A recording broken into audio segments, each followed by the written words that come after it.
Assalamualaikum warahmatullahi wabarakatuh. Kembali lagi di channel Berita Mistis. Untuk kisah kali ini ada sebuah cerita yang berjudul Misteri Kematian Resepsionis Hotel. Dan sebelum kita lanjut ke ceritanya, tekan dulu tombol like video ini dan jangan lupa tekan juga tombol subscribe channel ini. Nyalakan juga lonceng notifikasinya agar tidak ketinggalan cerita-cerita lainnya. Dan seperti apa untuk kisah kali ini? Langsung saja kita masuk ke ceritanya.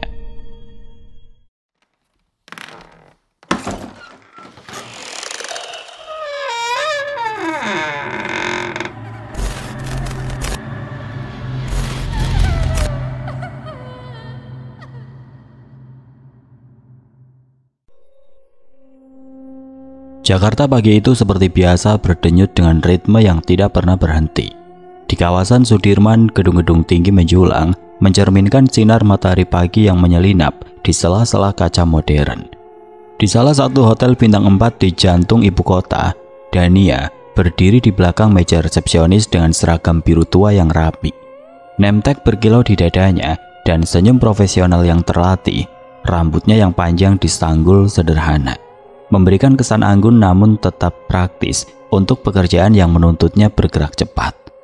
Di usianya yang baru 24 tahun, Dania dikenal sebagai karyawan yang cekatan, ramah pada tamu, tapi juga tidak segan mengatakan apa yang ada di pikirannya. Sifat yang kadang membuatnya disukai, tapi juga dibenci. Pagi itu lobi hotel ramai dengan tamu-tamu yang datang untuk check-in atau sekedar sarapan di restoran hotel. Dania sedang membantu seseorang tamu asing dengan bahasa Inggris yang fasih, menjelaskan fasilitas kamar dengan sabun dan sampo khas hotel.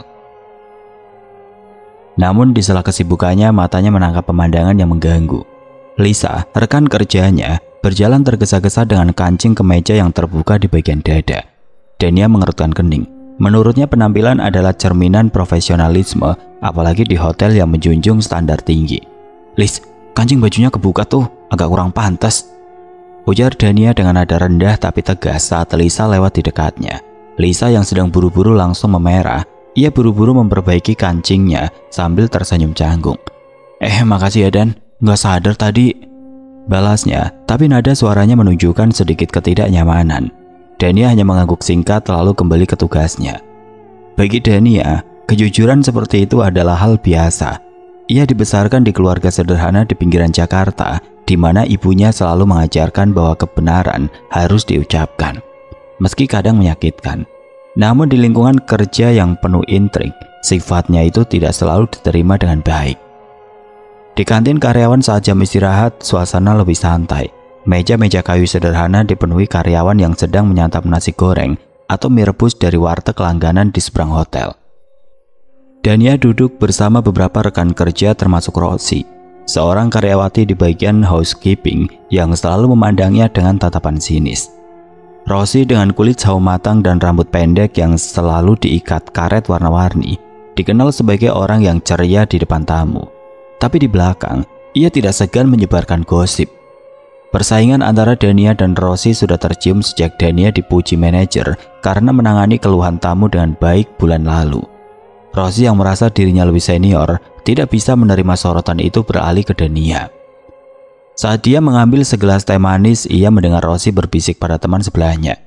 "Lihat tuh, rok Dania ketat banget, kayak model, padahal cuma resepsionis." Dania yang kebetulan mendengar tidak bisa menahan diri. Dengan nada santai tapi menusuk, ia berkata, "Ros, kalau komen, ngomong langsung aja. Rok ini standar seragam loh. Kalau yang lo pakai sih kayak lebih cocok buat ke kondangan ketimbang kerja di hotel."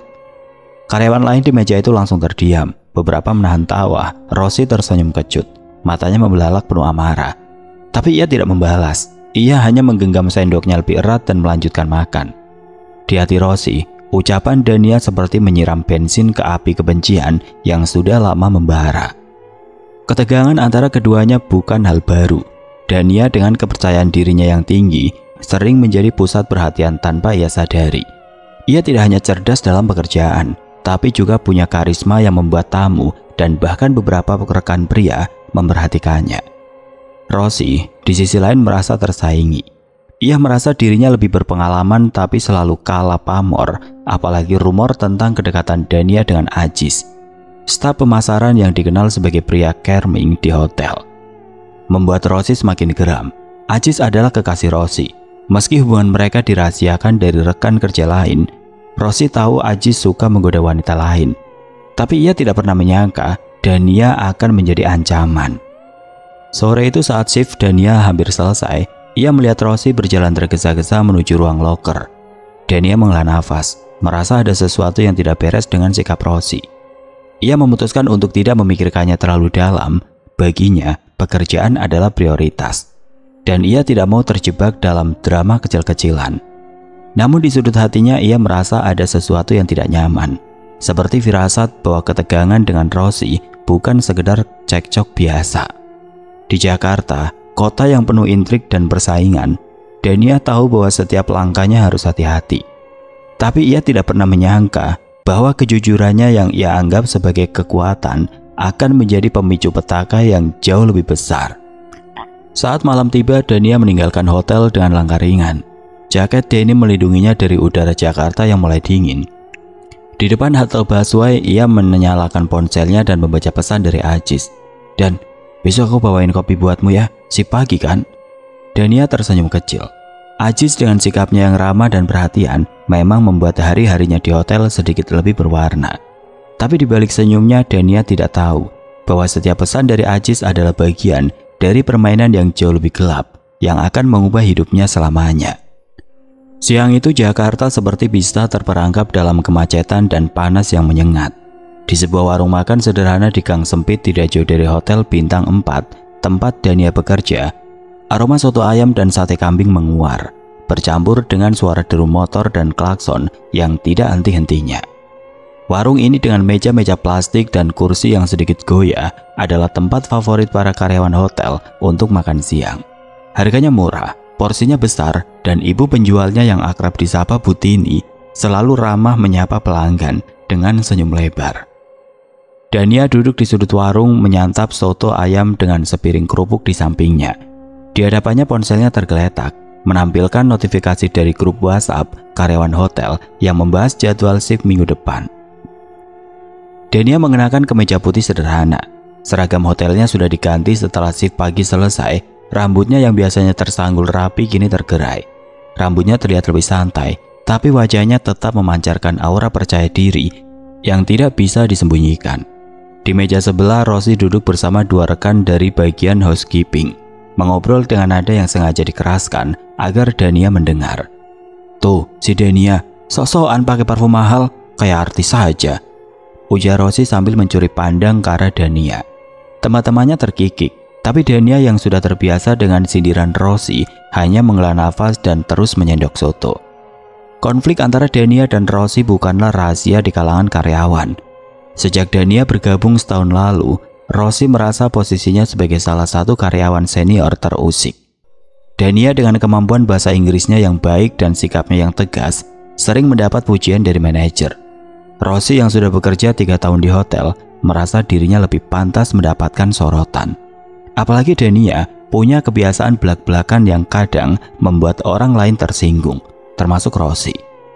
Pagi tadi, saat di kantin karyawan, Dania sempat mengomentari baju Rosie yang dianggapnya terlalu mencolok untuk suasana kerja. "Kampungan banget sih, kayak gini kok dipakai kantor," kata Dania dengan nada setengah bercanda, tapi cukup untuk membuat wajah Rosie memerah. Sekarang di warung makan ini, Rosie tampaknya ingin balas dendam. Awalnya Dania berusaha mengabaikan Rosie. Ia fokus pada sotonya, sesekali mengecek ponsel untuk membahas pesan dari ibunya di kampung. Tapi saat Rosie mulai membahas tugas kerja dengan nada yang jelas ditunjukkan kepadanya, Dania tidak bisa lagi diam. Ngomong-ngomong, tadi ada tamu komplain kamar 305 kotor. Katanya housekeepingnya kagak beres. Siapa yang handle? Ujar Rosie dengan senyum sinis, menatap Dania seolah menantang. Dania tahu kamar 305 bukan tanggung jawabnya, tapi ia juga tahu Rosie sengaja memancing. Dengan tenang, Dania menjawab, "Ros, kalau mau ngomong aja langsung. Tapi kalau soal kerja, lo yang lambat banget. Tadi pagi aja tamu di lantai 3 nunggu sejam cuma buat minta handuk tambahan." Kata-kata Dania seperti percikan api di bensin. Wajah Rosie memerah, matanya menyipit penuh amarah. Ia berdiri dari kursinya, tangannya mengepal. "Lo sih yang sok sempurna. Kerjaan lo di resepsionis juga kagak seberapa. Cuma bisa ngomong depan tamu, tapi di belakang kagak ada apa-apanya. Balas Rosi dengan suara yang cukup keras hingga beberapa pelanggan lain menoleh. Dania yang tidak suka kalah meletakkan sendoknya dan menatap Rosi tajam. Rosi, kalau lo niat kerja, mungkin kamar-kamar gak dikomplain tamu. Lambat, males, terus ngomongin orang. Itu kerjaan lo sehari-hari ya?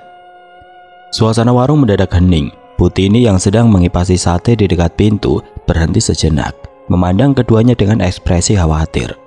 Karyawan lain yang kebetulan ada di warung termasuk Fajar dari bagian keamanan hanya menunduk, tidak ingin terlibat. Tapi Rosi tidak berhenti. Dengan nada penuh dendam ia melangkah mendekati meja Dania dan berkata, "Lo kira lo siapa? Sampai gue mati, gue kagak bakal maafin lo." Kata-kata itu menggantung di udara, penuh emosi yang mentah. Dania meski terkejut dengan kemarahan Rosi berusaha tetap tenang. Ia menarik nafas dalam-dalam lalu berkata dengan nada dingin, "Kalau lo cuma ngancem, mending simpen energi buat kerja." Tanpa menunggu respon, Dania mengambil tasnya, meninggalkan beberapa lembar uang di meja untuk Putini dan berjalan keluar warung. Di luar udara Jakarta terasa lebih panas dari biasanya. Dania berjalan menuju halte busway. Hatinya masih berdegup kencang. Ia bukan tipe yang mudah terpancing emosi. Tapi kata-kata Rosi tadi terasa seperti pukulan. Ia tahu persaingan di tempat kerja adalah hal biasa. Tapi ada sesuatu dalam nada Rosi yang terasa lebih dari sekedar cekcok biasa. Seperti kebencian yang sudah mengakar. Dania mencoba mengusir pikiran itu. Ia harus kembali ke hotel untuk shift sore dan ia tidak mau membiarkan drama ini mengganggu fokusnya. Sementara itu di dalam warung Rosi duduk kembali dengan wajah masih memerah. Teman-temannya mencoba menenangkannya, tapi Rosi tidak mendengar.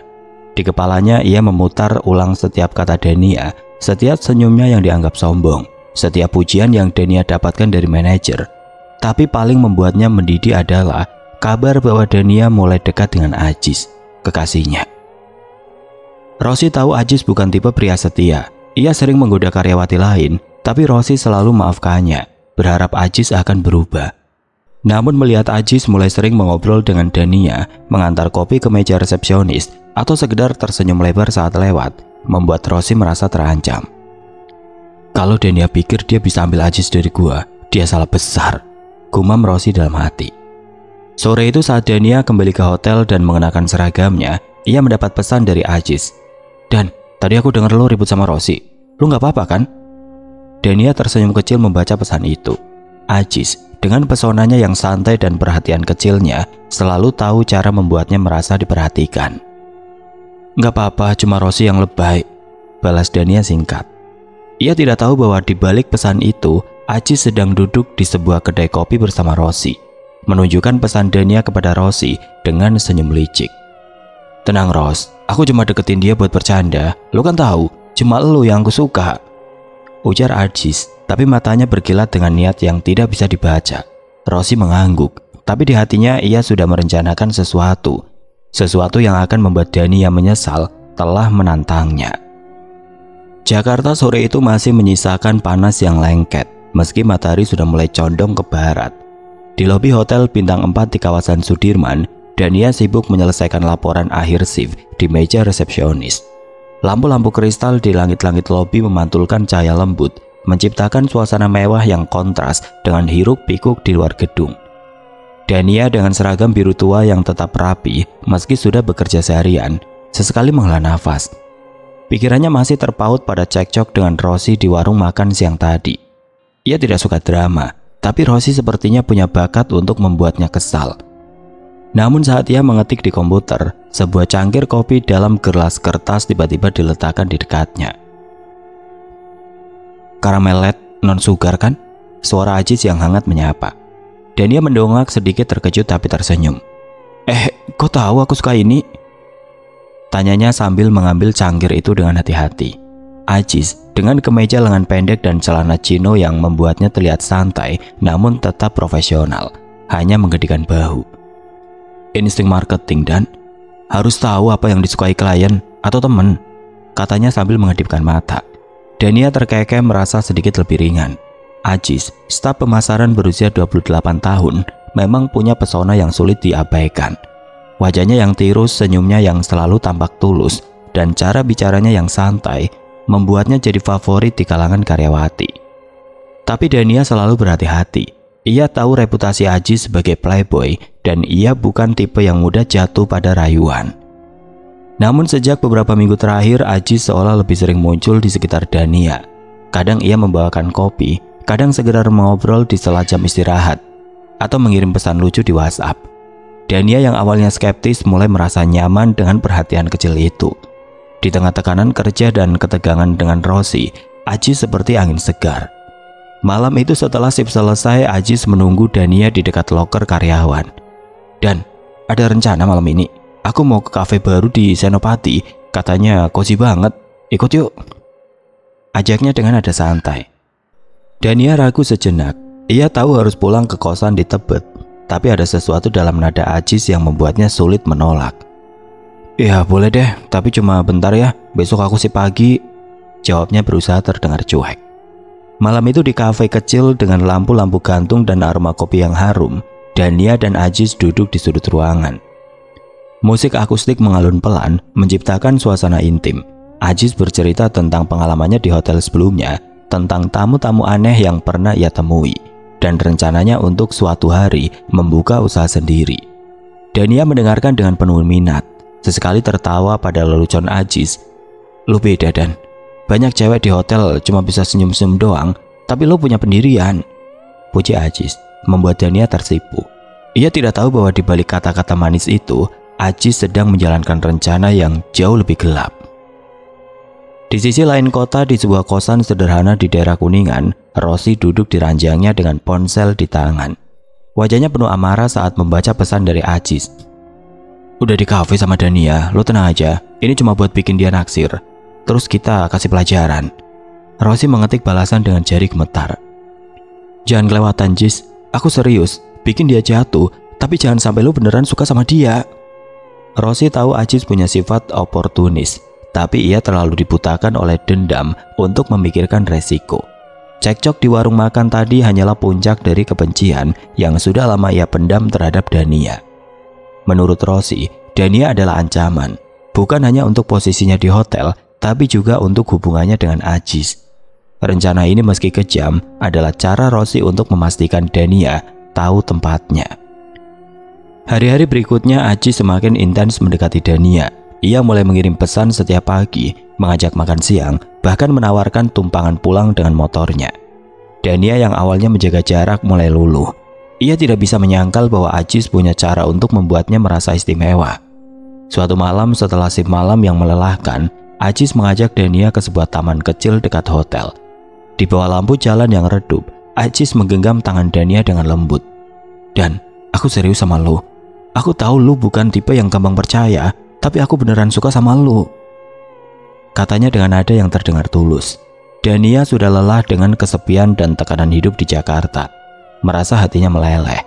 Dalam momen lemah itu ia membiarkan Ajis menciumnya, sebuah ciuman yang membuatnya merasa hidup sekaligus takut. Malam itu berlanjut di sebuah kamar kos yang disewa Ajis untuk istirahat. Dania yang biasanya teguh pada prinsip terbawa suasana. Ia menyerahkan dirinya pada Ajis, percaya bahwa ini adalah awal dari sesuatu yang nyata. Tapi setelah malam itu sikap Ajis berubah. Pesannya jadi singkat, pertemuan mereka semakin jarang dan ia sering beralasan sibuk dengan proyek pemasaran. Dania mulai merasa ada yang salah, tapi ia tidak mau mengakui bahwa ia telah jatuh ke dalam perangkap. Setiap kali ia mencoba menghubungi Ajis, jawabannya selalu samar. "Nanti aku kabarin, Dan lagi sibuk nih." Begitu pesan terakhir yang ia terima. Sementara itu Rosi menyaksikan semuanya dari kejauhan dengan senyum puas. Ia tahu Ajis telah berhasil membuat Dania terpikat dan sekarang saatnya untuk langkah berikutnya. Di kamar kosnya Rosi merencanakan dengan cermat. Ia ingin Dania tidak hanya terluka tapi hancur. "Lo pikir lo bisa ambil segalanya dari gua Dan? Tunggu saja," gumamnya. Matanya penuh dendam. Ia tidak tahu bahwa rencananya yang awalnya hanya untuk mempermalukan Dania akan membawa mereka semua ke jurang yang jauh lebih gelap. Dania di sisi lain mulai merasakan kegelisahan. Ia mencoba fokus pada pekerjaan, tapi pikirannya terus kembali ke Ajis. Ia merasa bodoh karena telah mempercayainya, tapi ia merasa berharap Ajis akan kembali seperti dulu. Di lobi hotel ia tetap tersenyum pada tamu. Tapi di balik senyumnya ada luka yang mulai terbentuk. Ia tidak tahu bahwa malam itu malam yang ia pikir penuh cinta adalah awal dari kehancuran yang telah dirancang dengan seksama oleh Rosi dan Ajis. Pagi di Jakarta selalu datang dengan hiruk pikuk yang tidak pernah reda. Di kosan sederhana Dania di Tebet, sinar matahari menyelinap melalui celah-celah jendela kayu yang sudah usang. Dania duduk di tepi ranjang sempitnya, menatap cermin kecil di dinding dengan wajah pucat. Sebulan telah berlalu sejak malam itu dengan Ajis, malam yang awalnya ia pikir akan menjadi kenangan manis, tapi kini hanya meninggalkan luka dan kebingungan. Ajis yang dulu begitu perhatian kini menghilang seperti asap. Pesan-pesannya tidak lagi dibalas, panggilannya tidak diangkat, dan setiap kali Dania bertanya pada rekan kerja lain, jawabannya selalu sama. Ajis bilang dia lagi sibuk, mungkin pindah proyek ke Bandung. Dania merasa bodoh, tapi lebih dari itu, ia merasa dikhianati. Tubuhnya akhir-akhir ini terasa aneh. Ia sering mual di pagi hari, kepalanya pening, dan yang paling membuatnya cemas ia tidak kunjung menstruasi.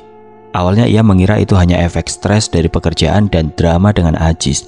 Tapi setelah 2 minggu tanpa tanda-tanda siklus bulanan, kecurigaannya tumbuh. Dengan jantung berdegup kencang, Dania memutuskan untuk pergi ke klinik kecil di dekat kosnya. Klinik itu tidak mewah, hanya sebuah ruangan sederhana dengan dinding cat putih yang mulai mengelupas dan aroma antiseptik yang menyengat. Di ruang tunggu Dania duduk gelisah, tangannya memainkan ujung jilbab yang ia kenakan untuk menyamarkan identitasnya. Saat namanya dipanggil, ia masuk ke ruang dokter dengan langkah berat. Dokter, seorang wanita parubaya dengan kacamata tebal, memeriksanya dengan cermat. Setelah tes sederhana, dokter menatap Dania dengan ekspresi serius. "Kamu hamil, Mbak, sekitar 3 minggu. Katanya dengan nada lembut tapi tegas. Dunia Dania seolah runtuh. Ia merasa nafasnya tersendat, tangannya gemetar. "Dok, pasti ya, gak mungkin salah," tanyanya. Suaranya nyaris berbisik. Dokter mengangguk, menunjukkan hasil tes urin yang positif. Dania keluar dari klinik dengan langkah gontai, pikirannya kacau. Di trotoar yang ramai dengan pedagang kaki lima dan suara motor yang menderu, ia merasa sendirian di tengah keramaian Jakarta. Kembali di kosan, Dania mencoba menghubungi Ajis lagi. Puluhan pesan dan panggilan tidak terbalas, membuatnya semakin putus asa. Ia tidak tahu harus berbuat apa. Ia tidak bisa menceritakan ini pada keluarganya di kampung. Ibunya yang janda pasti akan hancur mendengarnya. Di tengah kepanikan, ia teringat Rosi. Meski hubungan mereka tegang, Dania pernah mendengar dari Ajis bahwa Rosi adalah sepupunya. Dengan harapan tipis, Dania menghubungi Rosi melalui WhatsApp. "Ros, aku harus ketemu Ajis. Aku tahu dia di Bandung. Kamu tahu alamatnya kan? Tolong bantu aku," tulisnya dengan jari gemetar. Tidak lama Rosi membalas, "Iya Dan, aku tahu dia di mana. Besok aku anterin lo ke Bandung, tenang aja." Nada pesan Rosi terdengar tulus, tapi di balik layar ponselnya Rosi tersenyum tipis. Ia duduk di kamarnya di sebuah kosan di Kuningan, dengan Ajis di sampingnya. "Dia beneran hamil, Jis?" tanya Rosi. Matanya penuh dendam. Ajis mengangguk, wajahnya tanpa ekspresi. "Iya kayaknya, tapi tenang Ros, aku udah selesai sama dia, sekarang terserah lu mau apa." Rosi menggenggam ponselnya erat, pikirannya penuh rencana. Ia ingin Dania merasakan sakit yang lebih dalam dari sekedar patah hati. "Besok kita ke Bandung, aku mau dia lihat sendiri siapa lu sebenarnya," ujar Rosi, nadanya dingin. Ajis hanya mengangguk, tidak peduli pada konsekuensi yang mungkin menanti. Keesokan harinya Dania dan Rosi berangkat ke Bandung dengan bis dari terminal Kampung Rambutan. Perjalanan 3 jam itu penuh ketegangan. Dania duduk di dekat jendela, menatap pemandangan sawah dan bukit yang berlalu. Tapi pikirannya kacau. Ia berharap bisa bicara dengan Ajis, menjelaskan situasinya, dan mungkin meski kecil harapannya, mendapat solusi. Rosi di sisi lain hampir tidak berbicara selama perjalanan. Ia hanya sesekali menatap Dania dengan ekspresi yang sulit dibaca, seolah menyimpan rahasia. "Ros, makasih ya udah mau bantu. Aku tahu kita nggak selalu akur, tapi aku beneran nggak tahu harus ke siapa lagi," ujar Dania, berusaha mencairkan suasana. Rosi hanya mengangguk. "Udah nggak apa-apa, nanti lo ketemu Ajis selesain aja." Sesampainya di Bandung, mereka menuju sebuah apartemen mewah di kawasan Dagu. Bangunan itu berdiri megah dengan gerbang berpagar tinggi dan satpam yang berjaga. Dania merasa tidak nyaman, bertanya-tanya bagaimana Ajis bisa tinggal di tempat semewah ini dengan gaji staf pemasaran. Rosi memimpin jalan, mengetuk pintu sebuah unit di lantai 7. Ketika pintu dibuka, Ajis berdiri di ambang pintu, mengenakan kaos kasual dan celana pendek. Sebelum Dania sempat berkata apapun, Ajis menarik Rosi ke dalam pelukannya dan menciumnya dengan mesra, tepat di depan Dania. Dunia Dania seolah berhenti. Ia terpaku tidak percaya dengan apa yang dilihatnya. "Ros, Jis, kalian?" katanya, suaranya gemetar. Rosi menoleh, senyum sinis terukir di wajahnya. "Lu kira lu siapa, Dan? Lu cuma mainan buat Ajis. Dia pacar gue dari dulu." Kata-kata itu seperti pisau yang menikam hati Dania. Ia ingin berlari, ingin menghilang, tapi kakinya terasa lemas. Sebelum ia sempat bergerak, Rosi menarik tangannya dengan kasar. "Mau lari? Nggak semudah itu," bentak Rosi. Dalam sekejap amarah Rosi meledak. Ia mendorong Dania hingga gadis itu terjatuh ke lantai. Dania mencoba bangkit, tapi Rosi yang sudah dibutakan dendam menarik rambutnya dan membenturkan kepalanya ke lantai keramik. Dania menjerit, tapi suaranya tenggelam dalam kemarahan Rosi. Darah mulai mengalir dari pelipis Dania dan rasa sakit yang hebat di perutnya membuatnya meringkuk. Ajis yang awalnya hanya menonton mulai panik. "Ros, udah, lu gila apa?" teriaknya, tapi Rosi tidak mendengar. Ia terus menyerang hingga Dania tidak lagi bergerak. Saat Rosi akhirnya berhenti, ia menyadari Dania tidak bernafas. Darah mengenang di lantai dan dari kaki Dania. Tanda-tanda keguguran terlihat jelas. Rosi terdiam, nafasnya tersegal. Ajis dengan wajah pucat mengguncang bahu Rosi. "Lu ngapain, Ros? Dia mati." Rosi masih shock, hanya menatap tubuh Dania dengan mata kosong. Dalam kepanikan mereka memutuskan untuk menutup kejahatan ini. Dengan tangan gemetar mereka menggulung tubuh Dania dalam bed cover, memasukkannya ke bagasi mobil sewaan dan kembali ke Jakarta. Berencana menyembunyikan jasad itu di kamar istirahat karyawan hotel. Di apartemen mewah di kawasan Dago, suasana di unit lantai 7 berubah dari ketegangan menjadi horor dalam hitungan menit. Dania tergeletak tidak bernyawa di lantai keramik yang dingin. Darah mengalir dari pelipisnya, membentuk genangan kecil yang mulai mengering. Di sekitar kaki Dania, tanda-tanda keguguran terlihat jelas. Darah dan cairan yang membuat Rosi dan Ajis terpaku dalam kepanikan. Rosi, yang beberapa menit lalu dipenuhi amarah, kini berdiri dengan tangan gemetar. Nafasnya tersegal. Matanya beralih dari tubuh Dania ke Ajis yang wajahnya pucat seperti kertas. "Jis, dia mati kan?" bisik Rosi. Suaranya bergetar seolah baru menyadari apa yang telah ia lakukan. Ajis yang biasanya penuh percaya diri tampak kehilangan kata-kata. "Lo gila, Ros. Lo bilang cuma mau bikin dia kapok, bukan begini," teriaknya, suaranya serak. Ia berjalan mondar-mandir di ruang tamu apartemen, tangannya menjambak rambut sendiri. Rosi masih berdiri di dekat tubuh Dania, menatap jasad itu dengan ekspresi kosong. "Dia yang mulai, Jis. Dia yang sok. Dia yang coba ambil lo dari gua," gumamnya seolah mencoba meyakinkan diri sendiri. Tapi nada suaranya tidak lagi yakin. Digantikan oleh ketakutan yang merayap. Apartemen yang tadinya terasa mewah dengan sofa kulit dan lampu modern, kini terasa seperti jebakan yang mencekik. Perjalanan menuju Bandung tadi pagi masih terbayang di kepala Rosi. Ia dan Dania naik bis dari terminal Kampung Rambutan, duduk dalam diam yang tegang. Dania yang lelah dan stres hanya sesekali berbicara, memohon bantuan Rosi untuk menemui Ajis. "Aku cuma mau dia jelasin kenapa dia tiba-tiba hilang, Ros. Aku nggak tahu harus ngapain lagi," kata Dania dengan suara lemah di tengah perjalanan. Rosi hanya mengangguk, menyembunyikan niat busuknya di balik senyum tipis. Ia sudah merencanakan semuanya, membawa Dania ke apartemen Ajis, memperlihatkan bahwa Ajis adalah miliknya dan menghancurkan hati Dania. Tapi ia tidak pernah menyangka amarahnya akan meledak secepat itu, hingga berujung pada kekerasan yang tidak terkendali. Sekarang di apartemen itu, Rosi dan Ajis harus berpikir cepat. "Kita nggak bisa ninggalin dia di sini, Ros. Satpam di bawah pasti curiga kalau kita bawa mayat keluar," ujar Ajis. Suaranya gemetar. Rosi menatapnya dengan mata liar. "Terus apa, Jis?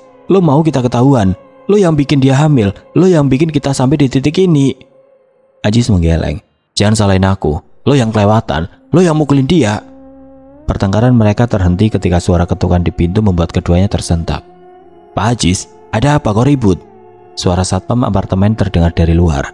Ajis buru-buru membuka pintu sedikit, memaksakan senyum. "Nggak apa-apa, Pak. Cuma TV kebuka keras. Bohongnya, satpam mengangguk ragu lalu berjalan pergi. Dengan panik, Ajis dan Rosi memutuskan untuk menyembunyikan tubuh Dania. Mereka menemukan bed cover tebal di kamar tidur dan menggulung jasad Dania di dalamnya. Berhati-hati agar darah tidak menetes ke lantai. Kita bawa dia balik ke Jakarta. Di hotel, kita taruh di kamar istirahat karyawan. Gak ada yang bakal nyangka, usul Rosi. Idenya muncul dari keputusasaan. Ajis yang sudah kehilangan akal sehat setuju. Mereka menyewa mobil dari aplikasi online, memasukkan tubuh Dania ke bagasi dengan hati-hati, dan memulai perjalanan malam kembali ke Jakarta. Di sepanjang jalan tol Cipularang, keduanya hampir tidak bicara. Rosi menatap keluar jendela, tangannya masih gemetar, sementara Ajis mencengkram setir dengan erat, keringat membasahi dahinya. Sesampainya di Jakarta menjelang tengah malam, mereka memarkir mobil di gang belakang hotel yang sepi, kamar istirahat karyawan yang terletak di basement dan jarang dikunjungi setelah jam kerja. Menjadi tempat persembunyian sementara, dengan hati-hati mereka membawa bed cover berisi tubuh Dania melalui pintu darurat, memastikan tidak ada yang melihat. Di dalam kamar istirahat yang hanya berisi beberapa kasur lipat dan lemari tua, mereka menyembunyikan tubuh Dania di dalam lemari besar yang biasanya digunakan untuk menyimpan seragam cadangan. Besok kita pikirin apa yang harus dilakukan. Sekarang kita bersihin jejak kita, bisik Ajis. Suaranya bergetar. Rosi hanya mengangguk, wajahnya pucat seperti hantu. Malam itu keduanya kembali ke kosan masing-masing, berusaha bertindak seolah tidak terjadi apa-apa. Tapi tidur tidak datang mudah. Rosi terbangun berkali-kali mendengar suara tangisan di kepalanya, seolah Dania masih memanggilnya. Ajis di sisi lain menghabiskan malam dengan sebotol bir, mencoba menenangkan diri tapi tidak bisa menghilangkan bayangan wajah Dania yang penuh darah. Keduanya tahu bahwa apa yang mereka lakukan bukan hanya kejahatan, tapi juga beban yang akan menghantui mereka selamanya. Di hotel, kamar istirahat karyawan mulai memancarkan aura aneh keesokan harinya. Beberapa karyawan yang kebetulan lewat di basement mengeluh tentang bau aneh, seperti sesuatu yang membusuk. Kayak bau sampah deh, apa ada yang lupa buang makanan? Komentar Fajar, petugas keamanan, saat mengobrol dengan teman di kantin. Tapi tidak ada yang curiga lebih jauh. Rosi yang masih bekerja si pagi berusaha bersikap normal, tapi matanya terus melirik ke arah pintu basement. Setiap kali ada yang menyebut nama Dania yang kini dianggap membolos oleh rekan kerja, jantung Rosi serasa berhenti. Mungkin dia pulang kampung kali, katanya buru-buru, berusaha mengalihkan topik. Aji sementara itu mulai menjaga jarak dari hotel. Ia mengaku sakit dan tidak masuk kerja, menghindari pertanyaan tentang keberadaan Dania. Tapi di dalam hatinya ia tahu bahwa rahasia ini tidak akan bertahan lama. Bau busuk dari kamar istirahat semakin kuat dan desas-desus mulai menyebar di kalangan karyawan. Kalian dengar nggak? Malam tadi ada suara aneh dari basement, kayak orang nangis, ujar Lisa, rekan Dania di resepsionis, dengan nada setengah bercanda. Tapi bagi Rosi, kata-kata itu seperti petir di siang bolong. Ia tahu waktu mereka semakin menipis dan kebenaran yang mengerikan itu akan segera terungkap. Jakarta 3 hari setelah tragedi di apartemen Bandung mulai terasa seperti kota yang menyimpan rahasia kelam. Di hotel bintang 4 di kawasan Sudirman, suasana lobi tetap ramai dengan tamu-tamu yang datang dan pergi. Tapi di kalangan karyawan ada ketegangan yang tidak terucap. Kamar istirahat karyawan di basement yang biasanya hanya digunakan untuk rehat sejenak atau menyimpan barang, kini menjadi sumber keresahan. Bau busuk yang semakin menyengat mulai tercium hingga ke koridor, membuat karyawan yang lewat memincingkan hidung dan berbisik satu sama lain. Ini apa sih? Bau banget kayak ada yang mati, keluh Fajar, petugas keamanan, saat berbincang dengan Lisa di kantin karyawan.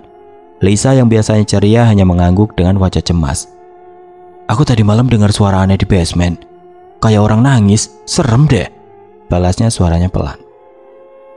Rosi yang masih berusaha menjalani hari-harinya seperti biasa, merasa seperti berjalan di atas tali tipis. Setiap kali seseorang menyebut nama Dania yang kini dianggap hilang setelah 3 hari tidak masuk kerja, jantung Rosi serasa berhenti. Ia berusaha menutupi kepanikannya dengan senyum kaku dan alasan klise. Mungkin Dania pulang kampung kali, dan kan orangnya suka tiba-tiba ngilang, katanya pada manajer shift saat ditanya. Tapi matanya yang gelisah dan tangan yang tidak henti memainkan ujung jilbabnya mengkhianati ketenangannya. Di dalam hatinya Rosi tahu bahwa rahasia yang ia dan Ajis sembunyikan di lemari kamar istirahat tidak akan bertahan lama. Malam itu suasana hotel semakin mencekam. Beberapa karyawan sip malam melaporkan mendengar suara aneh dari basement seperti rintihan pelan atau bisikan yang tidak jelas. "Tolong bukain pintu lemari, sakit." Suara itu terdengar samar membuat bulu kuduk mereka yang mendengarnya merinding. Salah satu petugas kebersihan, seorang ibu parubaya bernama Marni, bahkan menolak membersihkan koridor basement sendirian. "Aku gak bohong mas, tadi malam aku dengar suara cewek nangis dari kamar istirahat.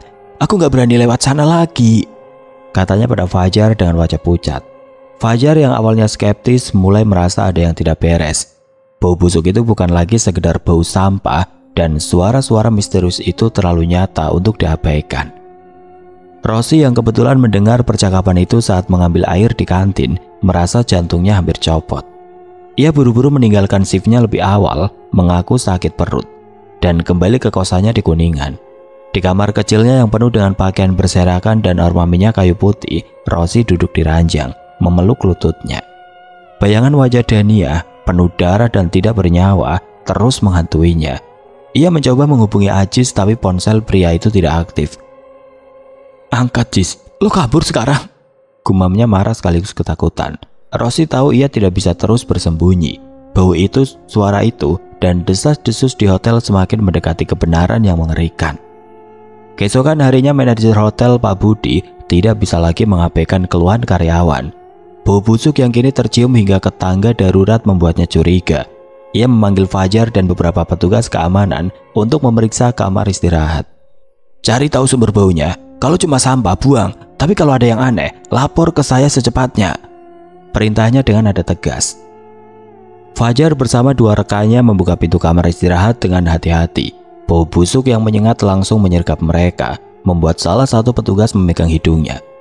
"Ini bukan bau sampah mas, ini kayak bau mayat," ujar Fajar. Suaranya gemetar. Mereka mulai memeriksa ruangan, membuka loker dan lemari satu persatu. Ketika Fajar membuka lemari besar di sudut ruangan, ia tersentak mundur. Di dalamnya terbungkus bed cover yang sudah bernoda coklat. Terlihat tubuh Dania dalam kondisi mengenaskan, matanya terbuka lebar, penuh kengerian, dan darah kering membanjiri kepakaiannya. Fajar berteriak memanggil manajer, dan dalam hitungan menit ruangan itu dipenuhi karyawan yang panik dan berbisik. Pak Budi yang segera tiba memerintahkan semua orang keluar dan langsung menghubungi polisi. Dalam waktu singkat mobil polisi dan tim forensik tiba di hotel. Lobi yang biasanya ramai kini ditutup untuk tamu dan suasana berubah menjadi mencekam. Polisi memeriksa jasad Dania dan hasil otopsi awal mengkonfirmasi bahwa dia hamil 3 minggu saat meninggal, dengan penyebab kematian akibat trauma kepala dan kehilangan darah. Bukti-bukti mulai dikumpulkan, termasuk rekaman CCTV dari pintu darurat hotel yang menunjukkan Rosi dan Ajis membawa sesuatu yang mencurigakan pada malam kejadian. Penyelidikan polisi bergerak cepat. Rosi yang sudah tidak tahan dengan tekanan akhirnya mengundurkan diri tanpa pemberitahuan dan menghilang dari kosannya. Tapi polisi yang telah melacak nomor ponselnya menemukannya bersembunyi di rumah seorang kerabat di Tangerang. Ajis yang mencoba kabur ke Bandung juga ditangkap di sebuah terminal bis. Di ruang interogasi, Rosi menangis terseduh, menceritakan semuanya. Dari dendamnya terhadap Dania, rencana dengan Ajis untuk mempermalukannya, hingga kekerasan yang tidak terkendali di apartemen. "Aku cuma mau dia tahu diri, Pak. Aku nggak mau dia mati," ratapnya, tapi kata-katanya tidak bisa mengubah fakta. Ajis di sisi lain berusaha menyalahkan Rosi, mengaku hanya mengikuti rencananya. Namun bukti pesan WhatsApp antara mereka dan sidik jari di bed cover membuktikan keterlibatan keduanya. Pengadilan berlangsung beberapa bulan kemudian. Rosi dan Ajis dijatuhi hukuman setimpal atas pembunuhan tidak disengaja dan penyembunyian jasad. Tapi hukuman itu tidak bisa menghapus trauma yang menyelimuti hotel. Karyawan yang masih bekerja di sana sering berbisik tentang suara tangisan yang kadang terdengar di basement. Meski kamar istirahat itu kini dikunci permanen. "Itu Dania kayaknya belum tenang," kata Marni suatu malam, membuat yang lain merinding. Hotel itu yang dulu dikenal sebagai tempat mewah, kini menyimpan cerita kelam yang tidak pernah dilupakan. Sebuah pengingat bahwa dendam dan pengkhianatan bisa berujung pada tragedi yang tidak terbayangkan. Oke teman-teman, sekian untuk kisah kali ini. Bagaimana menurut kalian tentang kisah ini? Tulis komentar kalian di kolom komentar. Dan buat teman-teman yang baru bergabung, jangan lupa untuk like, komen, share, serta subscribe channel ini. Dan jangan lupa nyalakan juga lonceng notifikasinya agar tidak ketinggalan cerita-cerita lainnya. Dan akhir kata, wassalamualaikum warahmatullahi wabarakatuh.